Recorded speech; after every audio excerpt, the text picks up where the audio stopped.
ఇలా తెలంగాణ రాష్ట్ర ప్రభుత్వం ఒక సంవత్సరంలో నిర్ణయం తీసుకొని నివేదికను సమర్పించిన సందర్భంగా ఈ ప్రెస్ కాన్ఫరెన్స్ ఎవరో విమర్శ చేస్తున్న టీఆర్ఎస్ పార్టీ నాయకత్వం కోసం చేస్తున్న ప్రెస్ కాన్ఫరెన్స్ కాదు. మా బిడ్డలైనా మా భాగస్వాములైనా మా హక్కు కోసం గతం నుంచి పోరాడిన బీసీ సంఘాలు కూడా తప్పుదారిన పడతా ఉన్నాయి. వాస్తవం ఇది జరిగింది. అందులో భాగస్వాములం మేము శాసనసభ్యులుగా మంత్రులుగా ప్రభుత్వంలో ఉన్న వాళ్ళం. దయచేసి బలహీన వర్గాలకు సంబంధించి ఒక రోడ్ మ్యాప్ తయారైతా ఉంది. వేరే వాళ్ళు చేసేటువంటి ట్రాప్లో పడకండి.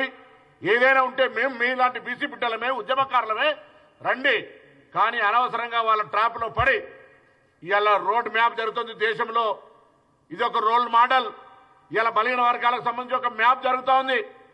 ఒకవేళ ఏదైనా పొరపాటు ఉంటే సరి చేస్తాం, బాధ్యతగా సరి చేస్తాం. ఇందులో ఎవరికి ఏమి హిడెన్ ఎజెండా లేదు, ఎవరికి అన్యాయం చేయాలని ఆలోచన ఉంటే సర్వేనే చేయకపోదాం. బరాబర్గా కాంగ్రెస్ పార్టీ ప్రజాస్వామిక పార్టీ, బలహీన వర్గాల పార్టీ.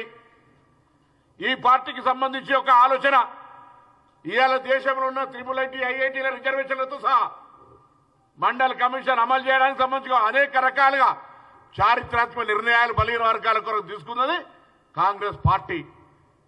ఇవాళనే బీసీ సంఘాల నాయకులను మేధావులందరినీ అడుగుతా ఉన్న, దయచేసి ఏం పొరపాటు జరిగింది ఇందులో? ఎవడో లెక్కలు కాకి లెక్కలు అధికారికంగా లేని లెక్కలు ఇచ్చి దానికి దీనికి తక్కువైందంటే మాట్లాడతారు. రండి, అదే అధికారులను ప్రభుత్వం తరఫున మిమ్మల్ని ఆహ్వానిస్తా ఉన్నాం. ప్రజెంటేషన్ ఇప్పిస్తాం, జరిగిన ప్రక్రియ మొత్తం వివరిస్తాం. మీరు ప్రత్యక్ష సాక్షులు. అనేక సందర్భాల్లో మేము కూడా మా సమావేశాలు హాజరై జనగణన జరగాల్సిందే అని చెప్పిన వాళ్ళం. ఇప్పుడు జనగణన జరిగి సమాచారం వచ్చినాక ఎందుకు డీవియేట్ అవుతున్నారని అడుగుతా ఉన్నాం. దయచేసి మిమ్మల్ని మళ్ళీ ఒకసారి కోరుతా ఉన్నా, దయచేసి అంశాన్ని రాజకీయం చేసి బలహీన వర్గాల నాయకులుగా, బలహీన వర్గాల మేధావులుగా ఈ అంశానికి అన్యాయం చేసే ప్రయత్నం చేయకండి. మన కుటుంబ సమస్య, భవిష్యత్తు తరాలకు ఒక రోడ్ మ్యాప్ తయారైంది. రోడ్ మ్యాప్ లో తప్పుంటే డైరెక్షన్ సరి చేసుకుందాం. తప్పు లేదు, పారదర్శకంగా జరిగింది. మేమందులో భాగస్వాములం, మేమంతా ఉద్యమ నాయకులం. మేము క్షేత్రస్థాయిలో అసలు ప్రభుత్వానికి ఉద్దేశమే అటువంటిది లేనప్పుడు ఎందుకు దానిపైన విమర్శలు చేస్తా ఉన్నారు? వాళ్ళు చింపేస్తారు. నిజంగా మీరంతా బీసీ నాయకులుగానే ఏ పార్టీ నాయకులు లేకుండా ఈ కార్యక్రమం చేసుంటే నేనే మీ అందరు ఇళ్లకి వస్తుంటే. టీఆర్ఎస్ నాయకుడు ఒకరు ఉంటారు, ఇంకో నాయకుడు ఒకరు ఉంటారు. వాళ్ళు వచ్చి మీ దగ్గరికి ఇన్నటి వరకు మీరు అధికారంలో 10 ఏళ్లుంటే ఏ బీసీ సంఘాలకు న్యాయం చేసినారు? ఏ బీసీ సంఘాలకు నిధులు ఇచ్చిండ్రు? అసెంబ్లీ వేదికనా, లేదా చార్మినార్ దగ్గరనా, లేకపోతే బల్కంపేట ఎల్లవ్వ దగ్గరికి వస్తారా? చర్చకు సిద్ధం. కానీ ఏం లేకుండానే వట్టిగానే మసిగూసి మారేడుకాయ చేసి నేను మనం ఒకసారి అడుగుతున్నా, స్వాతంత్రం వచ్చిన నుంచి ఇప్పటి వరకు బీసీల కులగణనకు సంబంధించిన సర్వే జరగలే.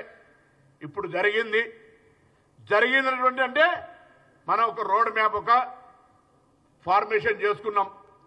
రోడ్ ఫార్మేషన్ తర్వాత ఇఫ్ రిక్వైర్డ్, దాన్ని డబల్ లైన్ చేసుకుంటాం, 4 లైన్ చేసుకుంటాం, 8 లైన్ చేసుకుంటాం, నేషనల్ హైవేలకి చేస్తాం. ఇవాళ ఈ యొక్క ఫార్మేషన్ దేశానికి మార్గదర్శకత్వం కాబోతుంటే కొంత కుట్రపూరితమైనటువంటి అంశాలు కలిగిన రాజకీయ పార్టీలు మిమ్మల్ని వాడుకోవాలని చూస్తుంటే ఇది బలహీన వర్గాలకు దెబ్బ తాకుతుందనేటువంటి విచక్షణ కోల్పోయి మీరు ఈ కాయిదాలు చెప్పేస్తూనే, రాష్ట్ర కాంగ్రెస్ అధ్యక్షుడు బలహీన వర్గాల బిడ్డ, రాష్ట్ర మంత్రులు బలహీన వర్గాల బిడ్డలం, ఇద్దరు ప్రభుత్వ వైపులు బలహీన వర్గాలు. ఇవాళ ఈ ప్రక్రియ 1,00,000 మంది ఉద్యోగులు పాల్గొన్నారు. అందులో అందరూ కూడా ఉన్నారు కదా.